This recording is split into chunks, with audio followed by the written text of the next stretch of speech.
নওজোয়ান ছিলাম, তখন আমি অবিবাহিত ছিলাম। আজ আমার 4টা সন্তান আছে।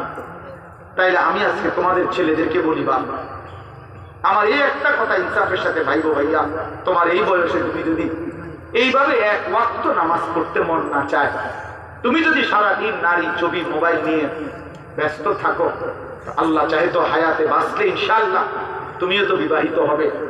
একদিন আল্লাহ দিলে তোমারও তো সন্তান হবে বন্ধু, তাদের আখলাক কি হবে?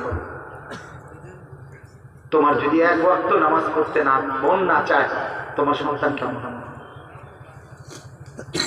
তোমার যদি সারাদিন নারীর ছবি দেখে অভ্যস্ত হও, প্রিয় ভাই আমার, তা আগামী দিনে তোমার যারা হালাত ইনসাফ করে ভাবা উচিত কিনা বলে? হ্যাঁ, এই জন্য দোস্ত, এটা নিয়ম মানুষ অনুসরণ করে। আমার ছোট ছেলে নামাজের মুসল্লারে ভাস করিয়া দাঁড়াইয়া বক্তব্য দেয়, এতে পরে আমি বাবার মতো ওয়াজ করি। তার মানে সন্তান বাবাকে অনুসরণ করে। আমার ছোট মেয়ে, আমি সবে বরাত যেদিন শুক্রবার রাতে, 3 বছরের আমার মেয়ে, এই রাতের 3:30টায় আমি বাসায় সজাগ, তো তখন পর্যন্ত আমার মেয়ে এটা সজাগ। বাসায় যখন আমি দোয়া করছি, অনেকক্ষণ কান্নাকাটি করছি নিজে নিজে, তো আমার মেয়ে মুনাজাত শেষে আমার আব্বু আব্বু আমি আল্লাহরে ডাক দিছি।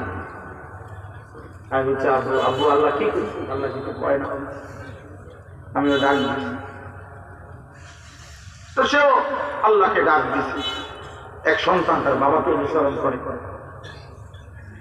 এক সন্তান তার মাকে অনুসরণ করে। দোস্ত, তুমি যদি নষ্ট হও, চরিত্রহীন হও, তুমি যদি বেনামাজি হও বন্ধু, তোমার প্রজন্ম হারায় যাবে, তোমার জেনারেশন হারায় যাবে। একদিন বেঈমানের ফাঁদে পড়ে নিজের ধর্ম, নিজের ইসলাম, নিজের কালেমাই ভুলে যাবে।